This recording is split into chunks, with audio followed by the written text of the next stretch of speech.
हामी भुटानका मानवाधिकारवादी नेता जो तत्कालीन राज परिषदका सदस्य हुनुहुन्थ्यो टेकनाथ रिजाल, उहाँले लेख्नु भएको निर्वासन पुस्तकको अब हामी अध्याय 4 वाचन गर्दैछौँ।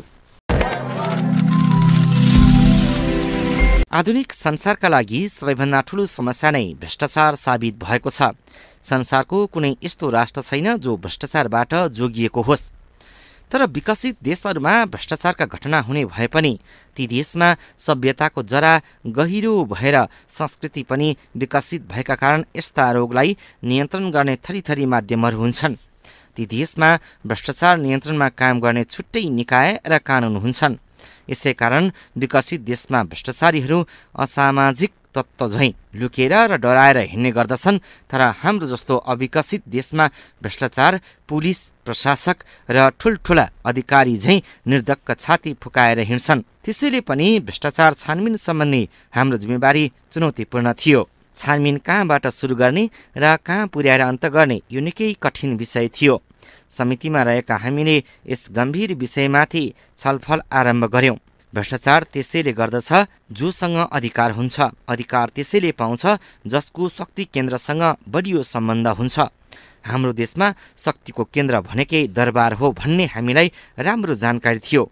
दरबारबाट शक्ति पाएका अधिकार प्राप्त अधिकारी ठूला ठालु प्रशासक, सेना र प्रहरीका उच्च पदस्थ कर्मचारीबाट सुरु हुने यो छानबिनको दायरामा जिल्लाका जोङदा एवं नाम चलेका ठेकेदार पर्ने सम्भावना थियो। काम त्यसैले चान्चुने थिएन। छानबिनको काम अघि बढाउँदै जाँदा कहाँसम्म पुग्नुपर्ने हो यो हामी स्वयं अनुमान गर्न सक्दैनथ्यौँ। देशका निकै बलिया र सम्मानित भनिने मानिसका विरुद्ध कारबाही प्रारम्भ गर्दा खतरा पनि कम थिएन। तर हामी एउटै कुरामा विश्वस्त थियौँ, त्यो विश्वासको आधार स्वयं राजा हुनुहुन्थ्यो। हामीले विश्वास गरेका थियौँ देशमा व्याप्त भ्रष्टाचारबाट राजा स्वयं चिन्तित हुनुहुन्छ।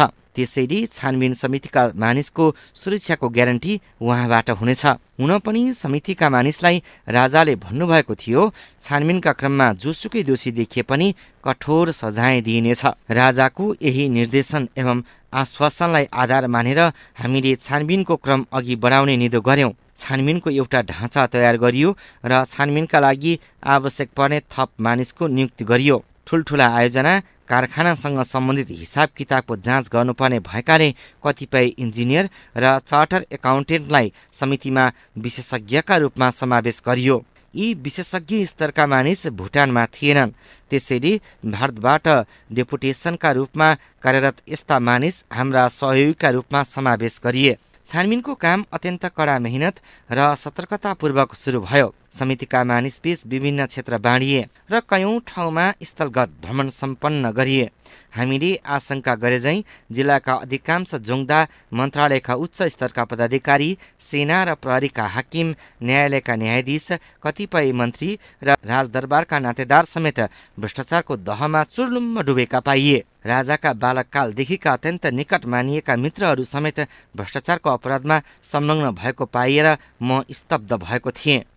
भ्रष्टाचार छानबिनका क्रममा मैले विशेष रूपले 3 थरी मानिसलाई संलग्न पाएँ। एक थरी ती जो परम्परागत राज्य शक्तिका जन्मजात उत्तराधिकारीका रूपमा आफूलाई प्रस्तुत गर्दछन्। उनीहरू ठान्दछन् सम्पूर्ण राज्य र राष्ट्रका वास्तविक प्रतिनिधि उनीहरू नै हुन्। ती आफूलाई ठान्दछन् मुलुकका साधन र स्रोतमाथिको प्रयोग वा दुरुपयोग उनीहरूको जन्मसिद्ध अधिकारको विषय हो। ठुल्ठुला आयोजना, मुलुकका प्राकृतिक सम्पदा, वैदेशिक ऋण र सहायता उनका निजी प्रयोजनका वस्तु हुन्। देशका जनता उनका दास हुन् जसलाई शोषण गर्ने, कजाउने हक उनीहरूले पाउनुपर्छ। दोस्रो थरी ती मानिस हुन्छन् जो आफूलाई मुलुकका नीति निर्माता ठान्दछन्। अघि उल्लेख गरिएका मानिससँग उनीहरूको निकटतम सम्बन्ध हुन्छ। आफ्नो शैक्षिक योग्यता लगायतका जीवनशैलीबाट आफूभन्दा प्रभावशाली वर्गलाई प्रभावित पार्न सक्ने क्षमताका यस्ता मानिस वैदेशिक सहयोग, ऋण आदि देशभित्र भित्र्याउने ठुल्ठुला परियोजना बनाउने काम गर्दछन्। उनीहरू ठान्दछन् मुलुक उनीहरूकै योग्यताका कारण चलेको छ।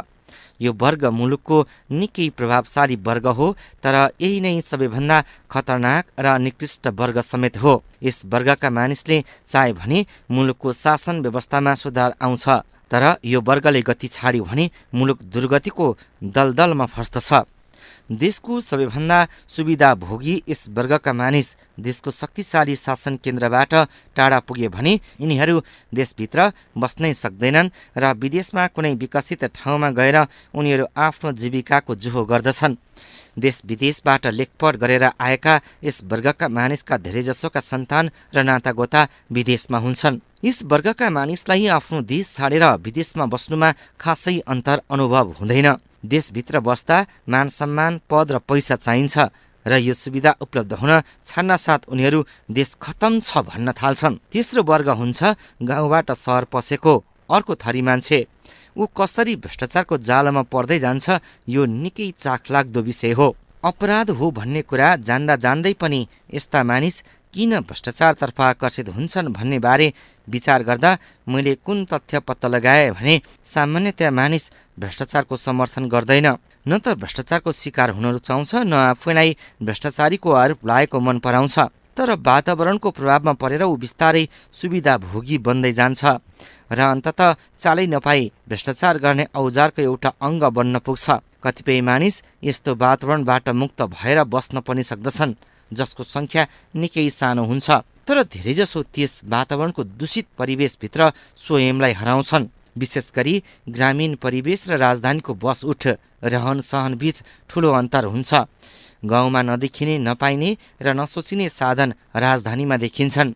राजधानीका कथित ठुलाबडाको भोगविलास सुख शैल र आनन्दको स्रोत के हो? सामान्य मानिसले यस कुराको भ्यू पाउँदैन। उठान्छ हो न हो यी ठुलाबडाहरू जे जस्ता क्रियाकलाप गर्छन् त्यसैको अनुकरणबाट मात्र सम्पन्नता सम्भव छ। ती जो विपन्न छन् उनीहरूले जीवनका खास तौर तरिका नजानेका कारण गरिब भएका हुन्। यो सोच आएपछि त्यो नौलो मानिस समेत कथित ठुलाबडाको सङ्गतमा लाग्छ। उनीहरूकै रहन सहन सिक्छ र कुन बाटोबाट सजिलो ढङ्गले कमाई हुन्छ भन्ने तरिका सिक्न थाल्छ र अन्ततः भ्रष्टाचारको अङ्ग बन्न पुग्छ। गाउँको एउटा सामान्य मानिस आफ्नो अध्ययन सिद्ध्याएर कामको खोजीमा जसै राजधानी पुग्छ र सानोतिनो कामको खोजीमा प्रवेश गर्दछ।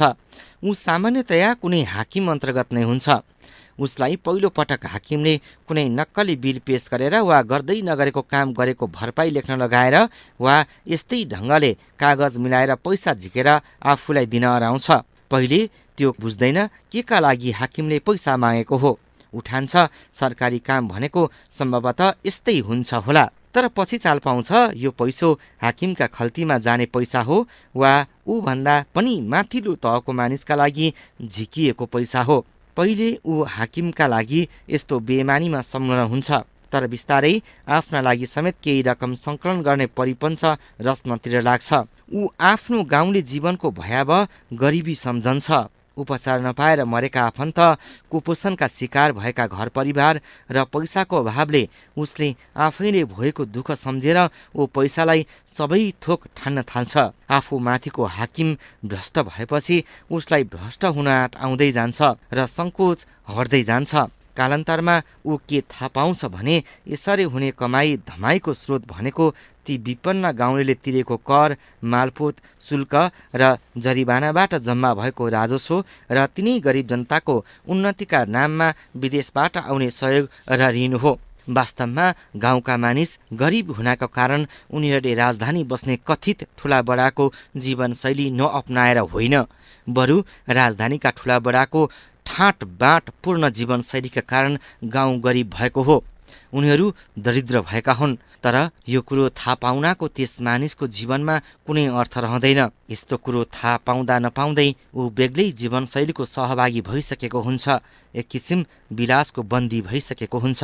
त्यस बिन्दुमा पुगेपछि उसलाई लाग्छ राम्रो घरमा बस्नु, ठुलो मोटर चढेर हिँड्नु, दैनिक मोज गर्नु, जुवा तास खेल्नु र मौका पर्दा वेश्यावृत्ति समेतमा लिप्त हुनु नै वास्तविक जीवन हो। उता जसको तिरो र करका कारण जसका नाममा विदेशबाट सहयोग आउँछ त्यस पैसाका कारण राजधानीका मानिस विलासमा चुर्लुम्म डुबेका हुन्छन्। ती मानिसलाई भने विपन्न गाउँलेहरू भने आफ्ना भाग्य विधाता ठानिरहेका हुन्छन्। जे होस्, निकै ठुलो परिश्रमपछि हामीले भ्रष्टाचारको विवरण भेला पार्यौं। त्यस विवरणलाई परिमार्जन गरी प्रतिवेदन तयार पार्नु थियो।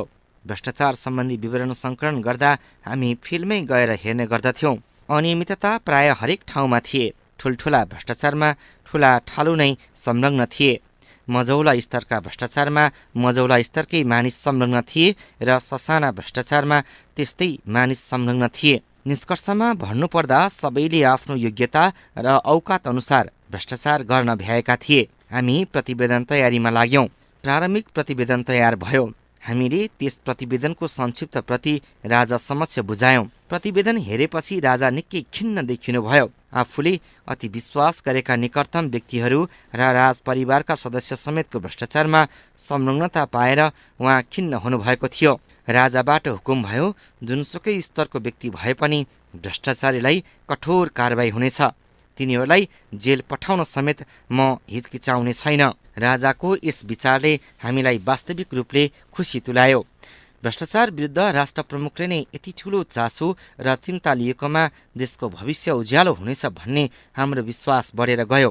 हामीले प्रतिवेदन प्रस्तुत गरेपछि राजाले हामीलाई धन्यवाद मात्र दिनु भएन, राम्रो काम गरेको ठहर गर्दै प्रशंसा पत्रसहित पुरस्कार बापत 1 महिनाको अतिरिक्त वेतन दिने घोषणा गरियो। राजाको हातमा छानबिन टोलीको प्रतिवेदन परेपछि धेरै ठूलो वर्गका मानिसहरूको जीवनमा एक प्रकारको त्रास र अनिश्चितताको वातावरण तयार भएको थियो। यसैबीच म एक दिन सेना प्रमुख लाम दोर्जीको कार्यालयमा पुगेको थिएँ।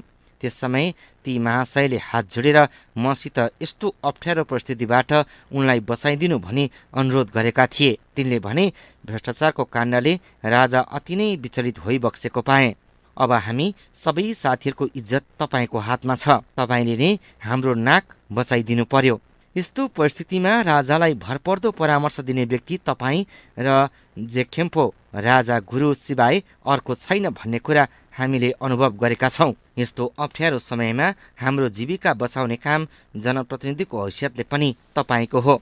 उनले यसरी मेरा सामु याचना गर्नुले म केही हदसम्म आफ्नो काममा सफल भएको ठानिरहेको थिएँ। यद्यपि ती भ्रष्टाचारमा मुछिएका पदाधिकारीलाई एक पटक चेतावनी दिएर माफी गरिदिनुपर्छ भन्ने कुरा राजा समक्ष मैले पहिला नै अनुरोध गरेको थिएँ। यसरी माफी दिनुपर्छ भन्ने कारण के थियो भने ती मानिस जो भ्रष्टाचारमा संलग्न थिए ती कुनै योग्यताका आधारमा छनौट भएर ती पदमा पुगेका थिएनन्। यी सम्पूर्ण मानिस राजाका छनौटमा राजाकै इच्छा अनुसार नियुक्त पाएका मानिस थिए। यस अर्थमा ती भ्रष्टाचारीहरू प्रत्यक्ष रूपमा दोषी भए पनि यसको जिम्मेवारी परोक्ष ढङ्गले दरबार स्वयंले लिनुपर्ने मेरो मान्यता थियो। तर मैले राजालाई माफीका लागि बिन्ती चढाएको कुरा चाहिँ ती पदाधिकारीलाई भनिन। जेसुकै कारणले सही उनीहरू भ्रष्टाचारमा मुछिएका थिए। एक अर्थमा भन्ने हो भने देशका अपराधी थिए।